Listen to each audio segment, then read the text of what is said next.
네, 안녕하십니까. 예. 대선이 시작되니까 예. 이제 각각 곳곳으로 가가지고 유세를 시작하지 않았습니까? 예. 마이크로 하니까 굉장히 소리 크게 나오더라고요. 예. 옛날에는 마이크 없이 무슨 선거법을 갖다가 어떻게 만들어놨는지 도대체 조금 기관에서만 하라고 네. 이렇게 하는 거 보니까 그것도 좀 고쳐야 될 것 같긴 한데 일단은 마이크로 나오니까 시원시원하게 예. 나오고는 있습니다만은 지금 이제 그러다 보니까 처음으로 격전지라고 하는 예. 대구, 예. 부산 예. 여기로 갔지 않습니까? 예. 예. 뭐 국민의힘 당도 마찬가지로 거기로 제일 처음 예. 갔던 것 같고. 그쪽 입장에서는 이제 텃밭이 흔들리기 시작하니까 네. 집토끼 잡으려고 그래서 이제 영남권을 간 거고. 네. 민주당 이재명 후보 입장에서는 또 본인이 고향이 또 안동이고. 네. 예. 그리고 또 부산 경남 쪽에서는 상당한 또 민주당 지지세가 있기 때문에 지금 여론조사가 이제 네. 조금은 이제 확장성을 좀 높이기 위해서 네네. 또 방문한 네. 또 그런 것도 있고요. 대구에 가가지고 뭐 했던 것 중에서 제일 이재명 후보가 그거 했던 것은 고령에 가셨어요. 예. 고령에 갔는데 대구 분들이 오셔가지고 예. 예. 그거 자기들 민원 좀 해결해 달라고. 수첩 들고 다니면서 꼼꼼히 메모하죠. 이제 그거 같은 경우는 이제 거기 대구 분들이 여기다 프랑카드에다가 쫙 해가지고 이거 억울한 것 좀 살려주십시오. 내용 보니까 그게 뭐냐면 지역 조합주택에서 예. 이렇게 해가지고 지역 조합주택에 이렇게 등록해서 어떻게 보면 이제 아파트 새로 지으려고 하는데 제일 처음에는 분담금이 3억이었는데 얼마 지나지 않아서 7억이 됐다는 거예요. 7억을 갖다가 내야 이제 그 아파트로 들어가게 생겼는데 그 문제에 대해서 이제 좀 해결해 달라라고 이야기를 하니까 다른 사람 같으면 제가 뭐 해결하겠습니다 이럴 것 같은데 이재명 대표님 들어보시더니 그 경과가 어떻게 된 건지 그리고 어디 찾아가서 다 했는지 대구시의 입장은 뭐였는지 이런 거 다 물어보시더라고요. 본인이 이제 행정을 해봤기 때문에 네. 시장 도지사를 했기 때문에 이런 민원이 생겼을 때 어떻게 해결해야 되는지를 정확히 알고 있는 거죠. 네네. 그래서 이제 그것이 쉽지 않겠는데 어떤 방법을 갖다가 찾을 것이냐. 그리고 그것은 뭐 대통령 공약 사항으로 해가지고 법률을 뭐 개정해가지고 하더라도 이 건에 대해서는 재산권 문제이기 때문에 소급 적용하기가 쉽지가 않다. 그렇죠. 예. 뭐 친일 재산이라든지 이런 거면 소급 적용이 되겠지만 부정축제에 대한 재산이면 근데 재산권에 대한 안정성 때문에 소급법 적용은 안 되는데 행정을 담당하고 있는 대구시라든지 행정기관에서 어떠한 방법들 행정적 방법들을 갖다가 선택하다 보면 실제적으로 그런 어떤 재개발 뭐 조합이라든지 뭐 시행사라든지 여기에 있는 불법적인 부분들도 잘못된 부분들에 대해서는 시정 명령도 하기도 하고 그렇죠. 해가지고 저 정도 행정 조치를 할 수가 있죠. 예. 서로 간의 문제들을 해결할 수 있는 방법들을 찾지 않을 것인가에 대한 그런 이야기에서 그렇죠. 중요한 거는 국민들의 말을 듣는다는 예, 거죠. 예. 그래서 이제 대구시당에다가 시당 민주당 시당에다가 이야기를 해놓을 테니까 거기 가서 한번 이야기를 갖다가 들어보고 그리고 검토해보고 방법이 있는지 그리고 행정적으로 어떻게 또 처리할 수 있는 것인지 그리고 불법적으로 알박기를 한 거라든지 뭐 이런 것들이 있으면 어떻게 또 그런 부분에 대해서는 처벌도 하고 잘못된 것에 대해서 확인하게 될 것인지에 대한 과정들을 갖다가 보시겠다고 하는 이야기입니다. 예. 그래서 꼭 그거 갖다가 기억하겠다. 그 이야기를 갖다 해주셨던 것 같고. 정치인의 좋은 태도죠, 사실. 예. 대부분 뭐 해주겠다고 허황된 말만 하고 네. 뭐 듣기만 하고 그냥 예 하고 말고 뭐 내가 하겠습니다 도와주세요 이렇게 말만 하지 이 일을 어떻게 해야 될지 알고 있냐 없냐가 중요하거든요. 네네. 리더는 네네. 우리가 그동안에 그걸 전혀 모르는 사람 대통령 뽑아가지고 힘들었지 않습니까? 네네.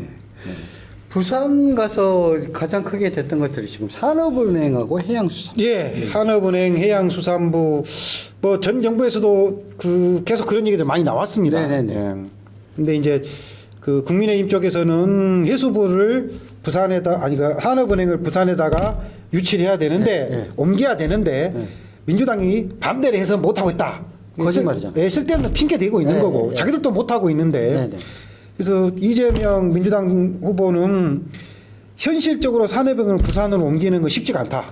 그래서 안 되는 걸 하겠다라고 말을 못 하겠다. 단 내가 대통령이 되면 해수부는 책임지고 옮길 수 있다. 그건 대통령의 권한으로. 해수부도 옮길 뿐만 아니라 한국의 이제 컨테이너 예, 회사 중에서 HMN 구현대 상선이죠. 예, 가장 큰 회사. 예, 거기 본사도 부산으로 옮기죠. 우리가 해외를 나가면은 다 비행기를 타고 다니니까 네. 물류의 중심이 항공이라고 생각하지만은 네. 실질적으로 전 세계 모든 물동량의 99%는 다 배로 이동합니다. 아, 그것은 좀 예. 옆에가 있습니다. 99%가 아니라 요 국경을 갖다가 넘는 것은 90%입니다. 예. 많이 항공기가 늘었습니다. 예, 그렇습니다. 예. 어쨌든 상당 대다수 부분을 해양을 통한 물류로 하고 있기 때문에 이거는 굉장히 좀 중요한 네. 이슈가 됩니다. 네. 그래서 해양 물류의 어떤 중심 기지로서의 부산을 활용하면은 네. 부산 경제라든가 국가 경제에도 상당히 도움이 될 거다. 이 이제 차원에서 얘기를 한 거겠죠. 그렇다는 거죠. 그러니까 요 부산이 옛날에는 한 탑으로 한 개로서 핵이 한 개였는데 지금은 이제 부산 말고 인천도 조금 있고 그 이외에 광양이라든지 또 울산 같은 데도 컨테이너선들이 이렇게 잡아낼 수 있는 곳들이 또 생기다 보니까 이렇게 해가지고 좀 중앙부에 있고 싶어 하는 관료들도 있다는 거예요. 해수부에서는. 인천에 있으면 얼마나 좋냐. 서울에 출퇴근하고. 라고 이렇게 주장하는 것들을 갖다가 또 해서 저기 국민의힘당은 그 이야기 하더라고요. 그러면 인천은 죽으라는 말이냐. 이 이야기를 해요. 부산 가서는 또 그 이야기를 안 해요. 그러니까 원래 정치적으로 그렇게 표현을 하는 거죠. 네. 자기에게 이익되고 상대방 후보가 한 공약을 무조건 깎아내리려고 하고. 네. 근데 현실적으로 봤을 때는 어찌됐든 부산이 해양 물류의 중심 도시로 성장하도록 기반을 만드는 것은 그거는 뭐 타당성이 굉장히 높다고 네네. 봅니다. 네네. 예. 그것 왜 그러냐면은 인천 같은 우리나라 지도를 놓고 보면 딱 나와요. 네네.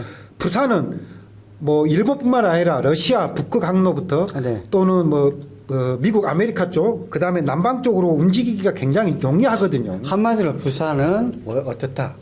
넓은 깊은 바다를 그렇죠. 갖다 기반으로 해서 그렇죠. 만들어진 거고 그렇죠. 목포라든지 인천은 일단 수위가 낮습니다. 그렇죠. 예. 그런 현실적인 것들을 다 감안했을 아, 때 부산이 해양 물류로서는 일단은 큰 역할을 담당하고 그리고- 광양이나 목포는 인천은 또 그쪽에서의 필요한 또 물류를 담당하면 되는 거고요. 아예 그쪽으로 물류 안 한다는 얘기가 아니니까. 뭐 대중국이라든지 그렇죠, 하는 그렇죠. 부분들이 예, 있기 때문에 그런 거 보면은 이제 그리고 부산하면 해양대학교도 가장 우리나라에서 그렇죠. 예, 예. 역사와 전통을 자랑하는 해양대학교도 있고요.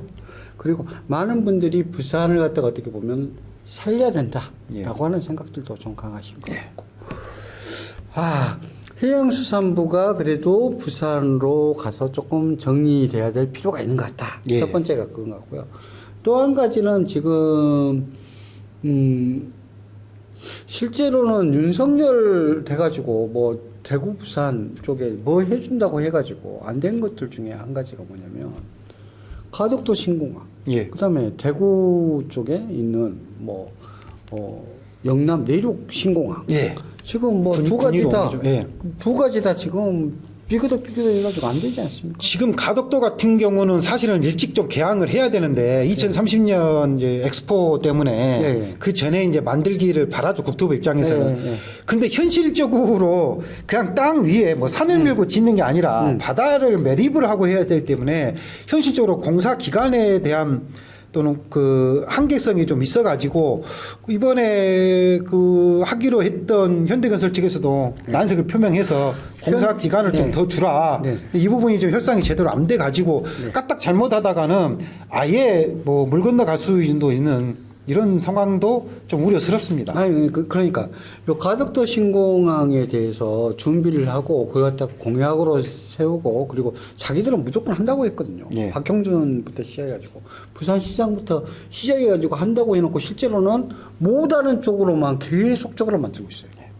그러면서 한다는 소리가 민주당이 반대했기 때문에 거짓말이거든요. 완전히 거짓말. 근데 가덕도 신공항에서 지금 대한민국에 있는 건설 기술이 얼마만큼 정말 선진국 진짜 지구상에서 탑인지를 알려주는 저는 공사가 될 거라고 생각하거든요. 실제 한국의 건설 회사들 수준이 굉장히 높습니다. 뭐 중동 쪽에 보면은 뭐 55km짜리 네. 해양 터널 겸 뭐 도로도 만들어내고 네, 네. 뭐 철도도 만들어내고 극한의 상황에서도 이 가덕도 신공항을 한국에서도 충분히 건설할 수가 있는데 결국은 이제 예산하고 이제 그 투입 부분이 필요하겠죠. 근데 이런 부분만 합리적으로 개선이 된다고 하면은 제가 보기에는 기한 내에 물리적으로 건설이 어렵다? 뭐 맘만 먹으면 저는 충분히 가능하다고 봅니다. 그러니까 이제 우리가 영종도 신공항 할 때도 그 이야기를 했어요. 일본 애들이 이거 불가능하다고 이야기했거든요. 왜 그러냐면 망할 거다. 왜 망하느냐? 이게 뭐냐면 바다를 매립하는 부분이 있고 육지를 깎아가는 부분들이 같이 존재하는 공항을 만드는 겁니다. 일본 애들이 한국을 못 만들고 니들 포기해라. 우리도 못 만드는데 니들이 어떻게 만들어. 이 이야기 했지 않습니까? 한국 치마가 없어요. 바다를 매립한 곳하고 육지를 깎는 데고 바다를 매립한 것은 빨리 침강을 할 거고 육지를 한 것은 단단하기 때문에 늦게 침강하기 때문에 결국 우리가 말하는 활주로가 절반으로 쪼개질 거 가지고 이렇게 단차가 생길 거다라고 일본 애들이 주장한 거거든요. 근데 한국에서는 그게 없다는 거야.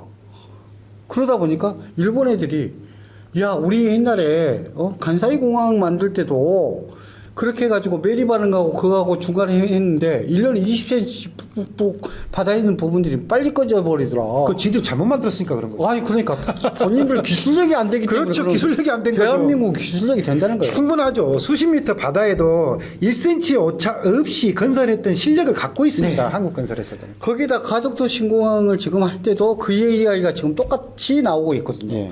근데 이것은 말 안 되는 우려다. 근데 다만 현대 건설에서 거기에 대해서 정말 우려스럽게 생각하는 이유는 뭐냐면 다른 게 아니라 말 안 되게 그냥 29표 받은 부산 뭐 엑스포 때문에 발주는 빨리빨리 안 하면서 그 날짜 맞춰야 된다. 끝나는 날짜는 맞춰놓고 발주 시기를 갖다 계속 집어 그렇죠. 행정 절차가 사실 좀 문제가 좀 못하게 만들어 놓고 한다는 소리가 뭐 건설회사가 잘못하느냐 윤석열이가 잘못한 거라니까 이거 100%. 그래서 이런 거 보면서 참 지역을 갖다가 말살시키고 죽이려고 했던 것이 윤석열이다. 근데 그거 가지고 우리가 뭐 대구 부산을 갖다가 뭐 누가 죽이려고 했다 그런 적 없다. 윤석열이 잘못 뽑아가지고 지금 몇 년 지금 후퇴하고 있는 것이다. 뒤로 돌아가 버렸기 때문에 우리가 지금 싱가포르나 이런 데다가 많이 뺏기고 있는 거 아니냐라는 생각하게 되는 거 아니겠습니까? 예.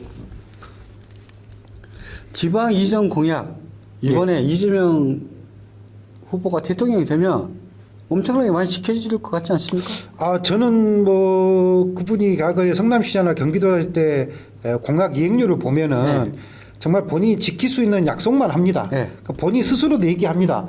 내가 지키지 못할 약속 딱 한 번 해봤다. 아, 예. 그거 한 번이 그거라면서요. 이렇게 아팠던지인데 도를 갖다가 지금 있어가지고 소음이 많으니까 지하로 파라고. 지하도로 파는데 해가지고 3천억 이상이 드는데. 예. 사실 성남시가 모라토리움 갖다가 선포할 정도로 그렇죠. 재정이 안 좋아. 굉장히 힘들었죠. 안 좋았는데 그래서 그 공약은 지하로 파는 것을 못 지키고 나중에 뚜껑을 씌워가지고 그 부분에 소음은 좀 차단하는 것으로 만들었다고 하는데 이제 절반 정도 한 1,500억 정도 들어가지고 그거 어떻게 이제 민원은 또 이제 그 나름대로 부족한 아마 또 지키셨다고 이야기하시더라고요. 지역 균형 발전을 통해서 국가가 전체적으로 성장할 수 있도록 하는 거 대단히 중요하고 이번에 반드시 뭐 그렇게 되기를 바랍니다. 네. 자미장관 뭐 서울에도 마찬가지로 뭐 지하도를 파네 어디까지 뭐 철도 가는데 KTX 가는데 뭐 지상으로 안 다니고 뭐 지하로 가는데 뭐 10조가 걸리네 뭐 3조가 걸리네 이런 식으로 지방에 있는 KTX 역사 지하하기 위해서 쓰는 돈 사실은 제가 보기에는 헛돈이라고 생각하거든요.